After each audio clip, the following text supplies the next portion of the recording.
Friends, welcome to our channel. ఈరోజు మన కిచెన్లో అయితే నూనె ఎక్కువగా పీల్చకుండా అండ్ క్రిస్పీగా టేస్టీగా ఈ అరటికాయ బజ్జీలు ఎలా చేసుకోవాలో నేనైతే ప్రాసెస్ చూపిస్తాను. చూద్దాం రండి. సో మీ ఇంట్లోనే మంచి మంచి స్నాక్స్ కూడా ఈజీ వేలో చేసుకోవచ్చండి. చాలా టేస్ట్ ఉంటాయి, ఇంకా హెల్త్కి కూడా చాలా మంచిది. సో బయట ఫుడ్ ఎక్కువగా తినకుండా ఇంట్లోనే ఈజీ వేలో తొందరగా చేసుకోండి. నేనైతే ప్రాసెస్ చూపిస్తాను మీకు.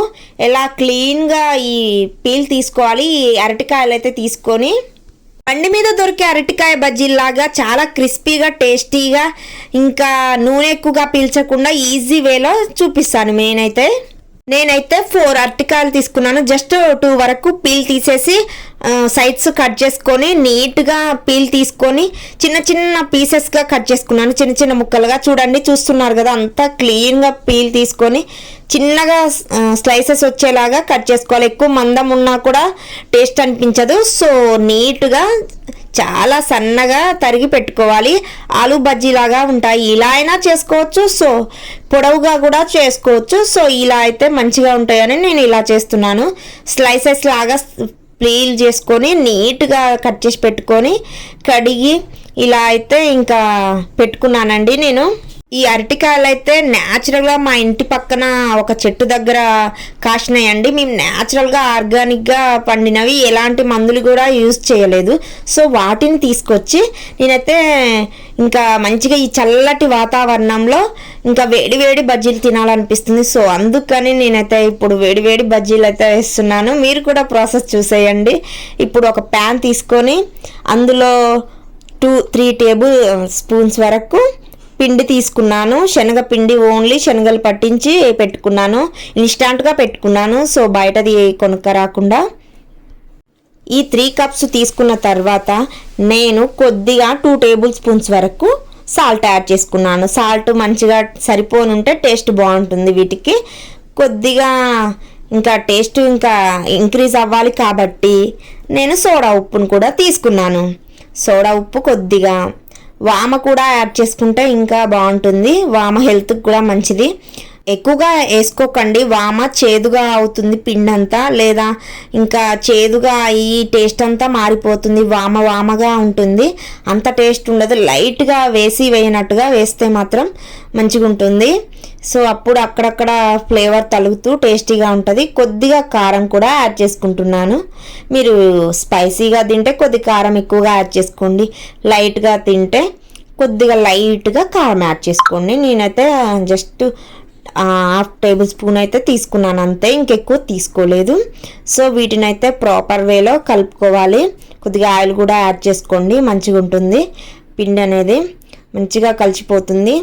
ఇంకా ఇప్పుడైతే నేను ఇంకా వాటర్ తీసుకొని కలుపుకుంటున్నాను. నీట్గా మొత్తం కలిసేంత వరకు బాగా కలుపుకోవాలి. కొంచెం మంది అయితే బియ్యం పిండి కూడా యాడ్ చేసుకుంటారు, కానీ నేనైతే బియ్యం పిండి యాడ్ చేసుకోవట్లేదు. సో ఇంకా కరకర అనాలంటే కొద్దిగా బియ్యం పిండి కూడా యాడ్ చేసుకోవచ్చు. లేదు స్మూత్గా టేస్టీగా హెల్దీగా ఉండాలంటే మాత్రం ఇంకా నేను బియ్యం పిండి కూడా అంత యాడ్ చేయలేదు. అస్సలు కొద్దిగా కూడా యాడ్ చేయలేదండి. మీ ఇష్టం, మీకు కావాలంటే యాడ్ చేసుకోవచ్చు లేదా స్కిప్ చేయొచ్చు. నేనైతే ప్రాపర్ వేలో గరిటెతో మంచిగా కలుపుకున్నాను. మళ్ళీ చేయితో కూడా కొద్దిసేపు కలిపాను, ఇంకా అది తీయలేదు. సో మంచిగా ఉండలు అస్సలు లేకుండా బాగా కలిపి పక్కన పెట్టుకుందాం. కొంచెం సేపు ఒక 2 మినిట్స్ ఉంచాలి, ఎందుకంటే బేకింగ్ సోడా యాడ్ చేసుకున్నాం కాబట్టి. ఇంకా నేనైతే గ్యాస్ పెట్టి ప్యాన్ పెట్టి ఆయిల్ పోసి రెడీగా ఉంచానండి ఇంకా వేసుకోవడానికి బజ్జీలు. బాగా ఆయిల్ హీట్ అయిన తర్వాత ఒక్కొక్కటిగా ముంచి యాడ్ చేసుకుంటున్నాను.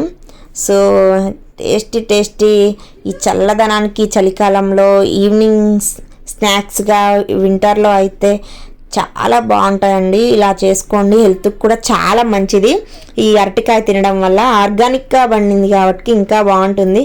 సో మేమైతే న్యాచురల్గా పండినది తినడం ఇష్టం. ఆవగింజంతైనా ఉండాలి, లేకపోతే ఎంత కష్టపడినా ఫలితం ఉండదండి. ఈ యూట్యూబ్లో వీడియోస్ చేస్తున్న దగ్గర నుంచి అనిపిస్తుంది, అసలుకి చేసి విసుకొస్తుంది. ఈ మానిటైజేషన్ ఎప్పుడు అవుతుందా అనే ఉండి ఇంకా నేను ఎంత కష్టపడినా వేస్ట్ అయిద్దేమో అనిపిస్తుంది. ఇంకా చాలా అండి, ఇంకా ఒక్కొక్కటిగా యాడ్ చేసుకుంటున్నాను. ఈ టేస్ట్ ఉంటుంది, పిల్లల వాళ్ళైనా పెద్దవాళ్ళైనా ఇష్టంగా తింటారు. సో న్యాచురల్గా చేసుకోవచ్చు ఇంట్లోనే. ఎప్పుడు మిర్చి బజ్జీ, బ్రెడ్ బజ్జీ, ఆలు బజ్జీ కాకుండా ఇలా అరటికాయ బజ్జీలు కూడా అప్పుడప్పుడు వేసుకొని తినండి, బాగుంటుంది. పకోడీ బజ్జీ ఎక్కువగా పకోడీ చేసుకుంటాం. సో ఇప్పుడైతే కొత్తగా ఫస్ట్ టైం ఇంట్లో అరటికాయ బజ్జీ చేసేసాం.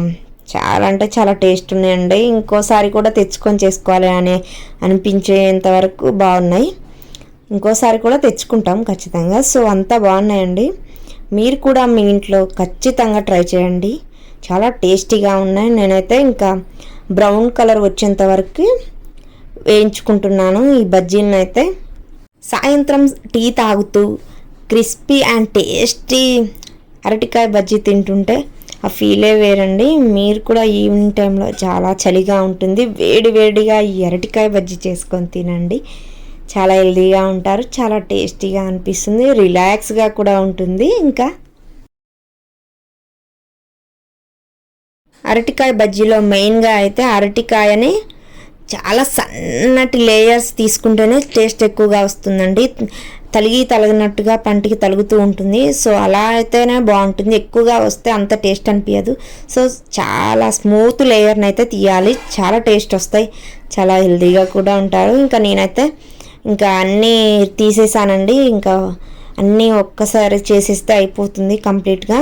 చాలా బాగుంటాయి, ఎవరికైనా ఇష్టం అవుతుంది, నచ్చుతాయి కూడా, అంతా బాగుంటాయి టేస్ట్ అయితే. పిల్లలు స్కూల్ నుంచి వచ్చేసరికి ఇవి చేసి పెట్టండి, హెల్తీగా తింటారు.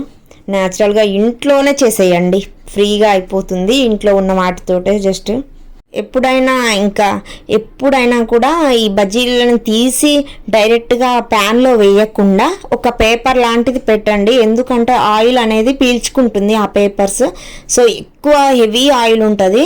సో అలా డైరెక్ట్గా వేయకుండా పేపర్ పెట్టి దాని మీద వేయండి. నేను ఇంకొక రెండోసారి కూడా వాయి వేస్తున్నాను. సో అవి కూడా మంచిగా కలర్కి వచ్చినాయి, బ్రౌన్ కలర్కి. సో అటు ఇటు తిప్పుకున్న తర్వాత ఇంకా ఇవి కూడా తీసుకుంటున్నానండి. సో ప్లీజ్ సబ్స్క్రైబ్ చేయడం మాత్రం అస్సలు మర్చిపోవద్దు.